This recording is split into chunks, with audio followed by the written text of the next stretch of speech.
안녕하세요. 지식 위의 지혜를 손편지입니다. 오늘은 예기 불안 (anticipatory anxiety에서부터 시작해 보겠습니다. 이 증상의 특징은 환자가 두려움을 느끼고 있으면 바로 그 증상이 정말로 나타난다는 데에 있다.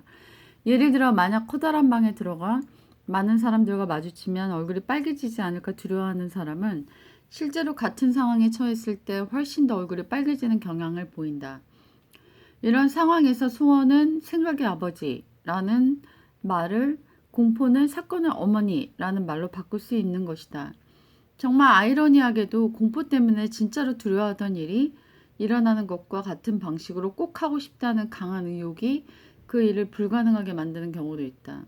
이런 과도한 의욕, 즉 과잉 욕구, hyperintention은 어떤 문제를 고생하는 환자에게 자주 발견되곤 한다.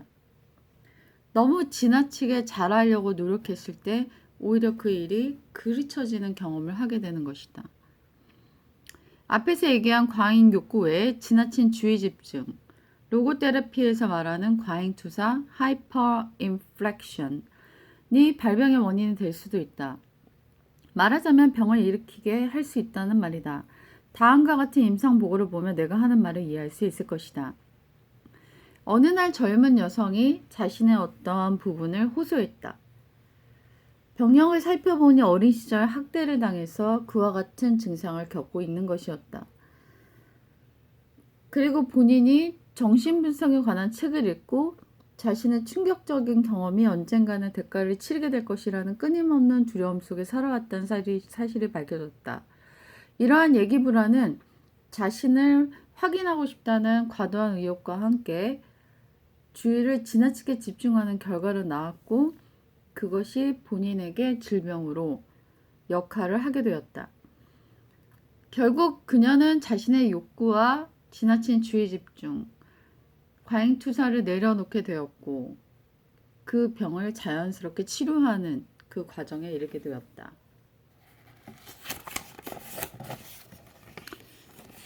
한편 로고테라피에서 활용하는 역설로도 Paradoxical Intention이라는 기법은 다음과 같은 두 가지 사실을 염두에 두고 개발된 것이다. 즉 마음속의 두려움이 정말로 두려워하는 일을 생기게 하고 지나친 주의 집중이 오히려 원하는 일을 불가능하게 만든다는 사실이다. 1939년에 이미 독일에서 이 역설의도에 관한 얘기를 한 적이 있다. 이미 접근법을 통해 공포증을 가지고 있는 환자는 비록 잠시 동안이긴 하지만 자기가 무엇을 두려워하고 있는지를 정확하게 볼 수 있게 된다. 한 가지 실례가 생각이 난다. 땀 흘리는 것에 대해 공포증을 가지고 있던 한 젊은 의사가 나를 찾아왔다.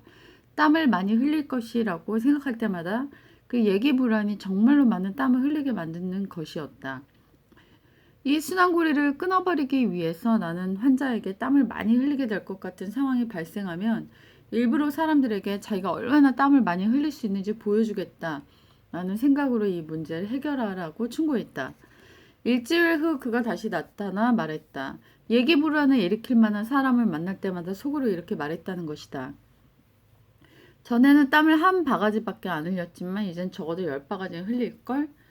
그 결과 어떻게 되었는지 아는가? 공포증으로 4년 동안 고생하던 그는 단 일주일 만에 그 병에서 해방될 수 있었다. 여기서 환자의 태도가 반전되었다는 것을 알 수 있을 것이다. 두려움이 있던 자리에 그 반대되는 소망이 들어간 것이다. 이런 과정을 통해 불안이라는 돛대에 바람이 빠져나가고 말았다. 이 치료에서 타고난 유머 감각으로 자기 자신에게 초연할 수 있는 인간의 능력을 활용해야 한다. 자기 자신을 분리시킬 수 있는 인간의 기본적 능력이 역설의도라고 하는 로고테라피의 치료 기법이 적용될 때마다 발휘된다. 로고테라피에서 역설의 도기법이 먹혀 들어가는 것은 인간에게 이런 거리두기 능력이 있기 때문이다. 환자는 자기 병을 자기 자신으로부터 분리시켜 볼 수 있게 된다. 이것은 고든 W. 알포트가 쓴 개인과 종교, The Individual and Religion이란 책에 나온 말과도 일치한다. 신경질환적 환자가 자기 자신에 대해 웃을 줄 알게 되면 그것은 그가 자신의 문제를 스스로 처리할 수 있는 상태, 아니면 어쩌면 그 병을 치료할 수 있는 상태에 이르렀다는 것을 의미한다. 역설 의도는 이런 알포트의 주장을 경험적으로 입증하고 임상적으로 응용한 것이 할 수 있다. 이 방법을 확실하게 보여주는 예를 몇 가지 더 들어보겠다. 이 환자는 격리 직원으로 여러 병원을 돌아다니며 많은 의사에게 치료를 받았지만 아무 소용이 없었다. 내가 일하는 병원의 정신과를 찾아왔을 때 그는 심한 절망감에 빠져 자살 직전까지 왔노라고 고백했다. 몇 년 동안 그는 글씨를 쓰려고 하며 손이 떨리는 증세 때문에 고생을 해왔으며 그 때문에 이제는 거의 직장에서 쫓겨날 지경에 이르렀다고 했다. 하루빨리 증세를 호전시켜야 할 필요가 있었다. 치료를 시작했을 때 에베코즈데라 박사는 그가 평소 해오던 일과 정반대로 일을 해보라고 권했다. 말하자면 되도록 글씨를 깨끗하게 정자로 쓰지 말고 아무렇게나 휘갈겨 써보라고 권한 것이다. 내가 얼마나 글씨를 엉망으로 쓰는지 사람들한테 있는 그대로 보여줄 테다. 그런데 이렇게 말하면서 글씨를 휘갈겨 쓰려고 했지만 그렇게 할 수가 없었다. 글씨를 마구마구 쓰려고 하는데 잘 안 되더라고요. 그 다음날 말했다. 이런 방법으로 그 환자는 48시간 만에 손 떨림 증세로부터 해방될 수 있었다. 그 이후 관찰 기간 동안에도 증상이 재발되지 않았다. 그는 다시 행복해졌고 다시 일을 할 수 있게 되었다. 이와 비슷한 사례가 또 있다. 이번엔 글씨 쓰는 것이 아니라 말하는 것에 문제가 있는 환자였는데 그는 내 동료가 치료해본 환자 중에 가장 심하게 말을 더듬는 환자였다. 그 환자가 자기 기억으로 다 한 번을 제외하고 일생 동안 언어 장애에서 벗어난 적이 없었다고 했다. 그 예외의 경우는 그가 12살 때 전차에 무임승차했을 때 일어난 것이다. 타당에게 들켰을 때 그는 이 상황을 빠져나갈 수 있는 유일한 방법은 자기가 불쌍한 말더듬이 소년이라는 걸 보여주어 그의 동정심을 유발하는 거라고 생각했다. 그래서 말을 더듬으려고 애쓰는 순간에 오히려 되지 않더라는 것이다. 비록 치료를 위한 건 아니었지만 이때 이미 그는 역설 의도를 경험한 것이었다. 지금까지 이야기를 듣고 역설 의도가 간단한 증상에만 적용되는 것이라고 생각할 수 있을 것이다. 하지만 반드시 그런 건 아니고 외래병동에 일하는 내 동료들은 이 로고테라피의 치료 기법을 가지고 정도가 심하고 오래된 강박성, 신경질환 환자들을 치료하는 데 성공했다. 60년 동안 결벽증으로 고생하는 65세 여자 환자의 경우를 얘기해 보겠다. 그녀는 정상적인 생활을 할 수 있게 되었다. 신경과에 오기까지 자신의 삶은 지옥이라 고백했고 세균에 감염될지도 모른다는 강박관념 속에서 그녀는 살아왔다. 물론 지금도 그녀가 이런 증상에서 완전히 벗어났다고 할 수는 없다. 역설의도를 적용함으로써 적어도 그녀는 자신의 말처럼 그에게 그 일에 대해서 농담할 수 있게 되었다. 또 역설의도는 수면장애 치료에도 도움이 된다.